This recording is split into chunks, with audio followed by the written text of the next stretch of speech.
할렐루야. 2025년 2월 7일 금요일 가정에서 함께 드리는 새벽 예배에 자리로 나오신 모든 동양성교교회 성도님들을 주님의 이름으로 환영하고 축복합니다. 이 시간 우리의 신앙을 함께 고백하며 거룩한 예배의 자리로 나아갑니다. 나는 전능하신 아버지 하나님 천지의 창조주를 믿습니다. 나는 그의 유일하신 아들 우리 주 예수 그리스도를 믿습니다. 그는 성령으로 잉태되어 동정녀 마리아에게서 나시고 본디오 빌라도에게 고난을 받아 십자가에 못 박혀 죽으시고 장사된 지 사흘 만에 죽은 자 가운데서 다시 살아나셨으며 하늘에 오르시어 전능하신 아버지 하나님 우편에 앉아 계시다가 거기로부터 살아있는 자와 죽은 자를 심판하러 오십니다. 나는 성령을 믿으며 거룩한 공교회와 성도의 교제와 죄를 용서받는 것과 몸의 부활과 영생을 믿습니다. 아멘. 참 좋으신 하나님 아버지, 오늘도 새로운 하루를 시작하며 주님 앞에 나아갑니다. 날마다 반복되는 삶의 모습이지만 그 안에 여전히 주님의 은혜가 주어짐을 고백합니다. 지난 하루 가운데 주님 앞에 서지 못하고 부정함으로 얼룩진 저희들의 심령을 주님 아시오니 주의 보혈로 정결하게 씻어주셔서 새롭게 해주시고 주님의 진리 가운데 서는 하루 되게 하여 주옵소서. 오늘도 주님의 뜻에 순종하는 힘을 주시고 주님을 닮아가는 자 되게 하여 주옵소서. 감사드리며 우리의 소망 되신 존귀하신 예수 그리스도의 이름으로 간절히 기도하옵나이다. 아멘. 오늘 우리에게 주시는 하나님의 말씀 신약성경 요한복음 10장 32절에서 42절까지의 말씀입니다. 제가 하나님의 말씀을 봉독합니다. 하나님의 말씀을 경청하십시오. 예수께서 대답하시되 내가 아버지로 말미암아 여러 가지 선한 일로 너희에게 보였거늘 그 중에 어떤 일로 나를 돌로 치려 하느냐. 유대인들이 대답하되 선한 일로 말미암아 우리가 너를 돌로 치려는 것이 아니라 신성모독으로 인함이니 내가 사람이 되어 자칭 하나님이라 함이로다. 예수께서 이르시되 너희 율법에 기록된 바 내가 너희를 신이라 하였노라 하지 아니하였느냐. 성경은 패하지 못하나니 하나님의 말씀을 받은 사람들을 신이라 하셨거든. 하물며 아버지께서 거룩하게 하사 세상에 보내신 자가 나는 하나님의 아들이라 하는 것으로 너희가 어찌 신성모독이라 하느냐. 만일 내가 내 아버지의 일을 행하지 아니하거든 나를 믿지 말려니와 내가 행하거든 나를 믿지 아니할지라도 그 일은 믿으라. 그러면 너희가 아버지께서 내 안에 계시고 내가 아버지 안에 있음을 깨달아 알리라 하시니 그들이 다시 예수를 잡고자 하였으나 그 손에서 벗어나 나가시니라. 다시 요단강 저편 요한이 처음으로 세례를 베풀던 곳에 가사 거기 거하시니 많은 사람이 왔다가 말하되 요한은 아무 표적도 행하지 아니하였으나 요한이 이 사람을 가리켜 말한 것은 다 참이라 하더라. 그리하여 거기서 많은 사람이 예수를 믿으니라. 이것은 하나님의 말씀입니다. 아멘. 할렐루야. 오늘도 하루의 첫 시간을 올려드리는 저와 여러분들에게 하나님의 새롭게 하시는 놀라운 은혜가 저와 여러분들의 삶의 자리 가운데 가득 넘치시기를 예수님의 이름으로 축복합니다. 오늘 본문은 예수님께서 유대인들에게 말씀하시기를 내가 선한 일을 했는데 너희가 무슨 이유로 나를 돌로 치려 하느냐라고 물으시면서 시작합니다. 여기서 선한 일이라는 것은 아버지 하나님의 뜻을 이루시는 일인 것이죠. 이러한 일을 한다는 것은 예수님께서 아버지를 알고 또 아버지께로부터 오셨고 아버지의 뜻을 이루시고 아버지와 하나라는 것을 보여주는 것입니다. 유대인들 역시 예수님께서 한 말, 이 선한 일, 그것을 했다는 것을 부정하지는 않습니다. 선한 일을 하는 선생으로는 인정하는데 자신들이 알고 있는 그 율법 위에 갇혀서 어떻게 사람이 하나님이 될 수 있냐, 그렇게 반박하면서 너를 하나님으로는 믿을 수 없다라고 이야기하는 것이죠. 네가 사람이 돼서 자칭 하나님의 아들이라고 말한다고? 그렇게 지금 고소하는 그 유대인들이 예수님을 돌로 치려고 하는 이유는 바로 예수님이 한 말이 하나님과 내가 하나라고 하는 그 말이 자기들에게는 신성모독에 해당되기 때문입니다. 그러나 예수님은 시편 82편 6절의 말씀을 인용하시면서 답을 하시죠. 내가 말하기를 너희는 신들이며 다 지존자의 아들들이라 하였으나, 예수님께서 이 말씀을 하신 것은 이 시편의 구약에서 사사들의 호칭을 가지고 본인을 변호하고 계시는 겁니다. 하나님께서 사사들을 신이라고 칭하셨는데 직접 하나님께서 보내신 예수님께서 하나님의 아들이라고 칭하는 것이 무슨 잘못이 있느냐라고 반론을 하시는 것이죠. 이미 그들이 알고 있는 그 율법, 구약을 의미하는 것이죠. 그 율법에 이미 하나님의 말씀을 받은 이들은 신이라고 했는데 하나님이 거룩하게 해서 보낸 자를 아들이라 하는 것이 무슨 문제가 되냐라고 되물으시는 겁니다. 예수님께서 이 시편 82편을 인용하신 것의 참뜻을 알기 위해서는 인용 구절의 후에 나오는 구절도 함께 봐야 됩니다. 시편 82편 7절을 보면요, 그러나 너희는 사람처럼 죽으며 고관에 하나같이 넘어지리로다 라고 기록하고 있습니다. 이게 무슨 말입니까? 신이라고 불렸지만 결국 그들은 죽음 앞에서 무너질 수밖에 없는 인간들이었다라는 거예요. 그러나 예수님께서는 오늘 본문 36절에 하물며라는 단어를 사용하시므로 신들이라 불렸던 그 사사들과 자신을 비교하시는 거죠. 죽음 앞에서 무능했던 사사들과 죽음을 이기시고 부활하실 예수님 자신을 비교하시는 겁니다. 신성모독으로 고소하는 유대인들 앞에서 예수님은 나사로를 살리시는 그 사건을 통해서, 그리고 예수님 자신이 죽음을 이기시고 부활하시는 그 사건을 통해서 정확한 하나님의 아들이심을 이제 앞으로 계속 증명하고 계시는 겁니다. 이런 의미에서 앞으로 살펴볼 그 11장의 나사로의 사건은 매우 중요한 사건이죠. 인간으로서는 도저히 할 수 없는 일 아니겠습니까?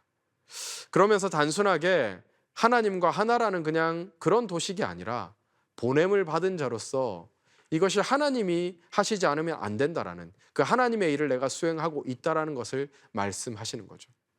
이러한 말씀은 동시에 예수님께서 바로 그들이 질문한 대로 내가 바로 메시아다, 그리스도라는 것을 밝히시는 것입니다.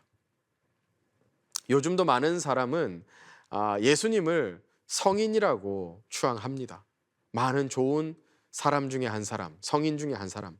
그래서 그 예수님의 가르침을 배우고 삶에서 따르기를 원하죠. 그러나 예수님을 하나님이라고 생각하지는 않습니다.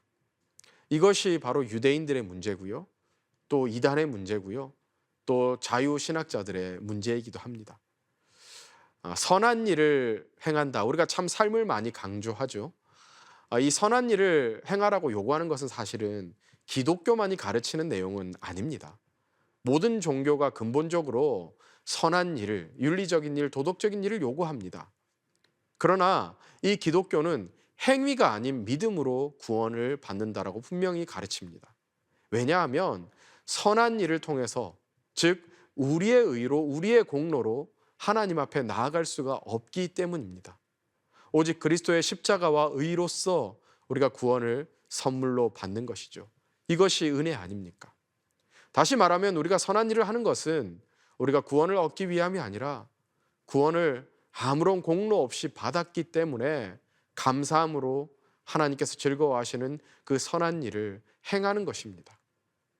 그런데 요즘 이 교회들은 설교라는 어떤 툴을 이용해서, 이것이 복음이라는 그 툴을 이용해서 온통 선하게 살라, 윤리적이고 도덕적인 교훈만을 너무나도 많이 가르칩니다. 어떻게 선하게 살 것인가에 지대한 관심을 두죠. 어떻게 좋은 아버지가 될 것인가, 어떻게 좋은 직장인으로 살아갈 것인가에 대한 답을 성경에서 찾아주려고 합니다. 물론 맞는 말이죠. 그런데 많은 경우 성경을 통해 이야기하지만 거기에 참 진리가 되신 예수 그리스도가 빠져 있는 경우를 참 많이 보게 됩니다. 예의상 한두 번 예수님의 이름을 말하기는 하는데 대부분의 이야기들이 자신의 경험에 비추어서 또는 세상의 잣대로 도덕적인 이야기에 집중합니다. 자신의 사상과 철학을 이야기하면서 거기에 성경 한두 구절을 갖다 붙이면서 강력한 증거라고 얘기하는 거죠. 저는 예수님을 돌로 치려고 했던 유대인들도 선한 일을 행했던 예수님을 부인하지는 않았습니다. 그런데 오히려 그들은 더 나아가서 예수님을 돌로 치는 행위가 하나님을 온전히 섬기는 그 선한 일이라고 생각했기 때문에 그런 생각까지 하지 않았나 생각됩니다. 왜 이런 일들이 일어날까요? 우리가 신앙생활을 하다 보면 하나님을 만나고 하나님을 이해하는 방식이 각자가 조금씩은 다 다를 수 있어요. 그런데요, 이 교회 공동체의 관점에서 보면, 또 복음의 관점에서 보면 결국 우리가 하나님을 만나고 이해해 가는 것은 우리가 이 하나님의 말씀, 성경을 통해서 시작되고 그 말씀을 통해서 일하시는 것을 통해서 확증되는 것이죠. 그런데요, 우리는 인간이기 때문에 결국 성령의 조명에 의해서 하나님이 지혜 주셔서 그것들을 이해하기 시작하는데, 우리가 우리의 지식을 가지고 있다 보니 이 성경을 읽고 해석하고 이해하고 믿는 것이 다양한 방식으로 나타나는 겁니다. 이 자신이 가지고 있는 지식과 환경의 영향을 배제할 수가 없는 것이죠. 그러다 보니 유대인들도 마찬가지죠. 오랜 시간 동안 유일 신앙을 따라서 종교적인 관습이 자리하고 그에 따라서 그들의 어떤 베이스에 따라서 성경의 이해를 갖고 있던 유대인들에게 예수님의 등장과 예수님의 사역들은, 그 표적들은 충격적이었던 겁니다. 그런데 이 예수님이 일하심으로 민심이 동요하고 그에 따른 이 대응들을 논의하면서 자신들의 한계가 드러나는 거예요. 그래서 더 긴가민가 하는 갈등에서 몇 가지 기준을 가지고 예수님께 접근해서 논쟁하지만 자신들의 논리의 한계가 드러나자 어떻게 됩니까? 폭력을 행사하려고 하는 겁니다. 이러한 반응은 바로 스스로의 한계와 부족함을 드러내는 것이죠. 그래서 이들은 이 율법의 규정을 따라서 예수님을 돌로 치려고 했던 것입니다. 저는 목회를 하다 보면 꼭 성도들이 아니더라도 많은 사람들을 만날 때가 있지 않습니까? 목사로서. 건방진 소리로 들리실지도 모르겠지만 많은 사람들을 만나면서 또는 여러 성도들을 만나면서 한 가지 드는 공통적인 생각이 있습니다. 믿지 않는 사람과 만났을 때라도, 믿지 않는 사람이라도 이 사람은 은혜를 받을 만한 사람인지 절대로 못 받을 사람인지를 금방 구별이 될 때가 있습니다. 물론 하나님이 선택하시고 하나님 주시는 건데, 제 기준에서 봤을 때 어떤 때냐 하면요, 이 사람을 대하든 어떤 사건을 대하든 그것을 대하는 태도에서 구별이 됩니다. 당연히 비슷한 관점에서 성도들을 만날 때도 어떤 분들은 정말 깜짝 놀랄 정도로 이 사람이 정말 은혜를 받은 사람이 맞나? 라는 생각이 들 때도 있습니다. 무엇을 보면 알 수 있을까요?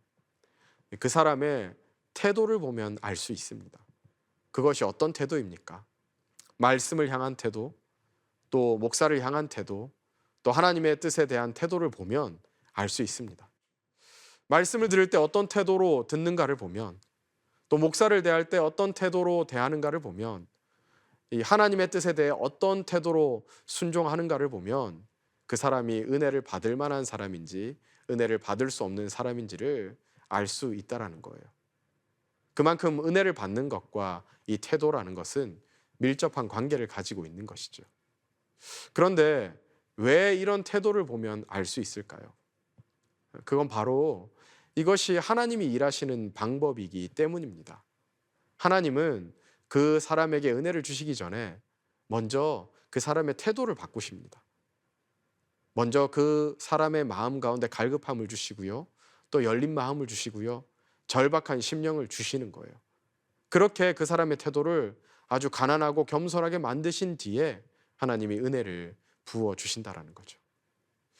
그렇다면 지금 유대인들이 예수님을 만난 후에 태도가 극명하게 대립되는 부분들을 우리는 오늘 본문에서 보게 되지요.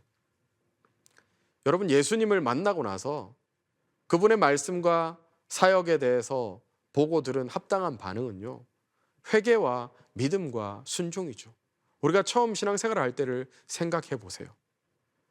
애초부터 그럴 마음이 없이 접근하는 사람들에게는 예수님이라는 존재는 신성을 모독하는 자고 자신들의 기득권을 위협하는 자고 민심을 동요하게 하는 반란자, 또 유익이 아닌 손해를 보게 하는 자, 그래서 자신들의 아성을 무너뜨리는 자로 보일 뿐인 겁니다. 그래서 사실 높은 지위에 있는 사람들이, 모든 것을 다 가진 사람들이 예수님의 말씀 앞으로 돌아오기가 쉽지 않은 겁니다. 그래서 자신의 문제를 발견해서 고치고 바꾸고 내려놓고 변화해야 하는 것을 거부할 수밖에 없는 것이죠. 그리고 그게 안 된다 싶으면 강한 폭력적 행위로 가리고 저항하는 겁니다. 빛의 일을 어둠이 싫어하는 것과 마찬가지인 거죠.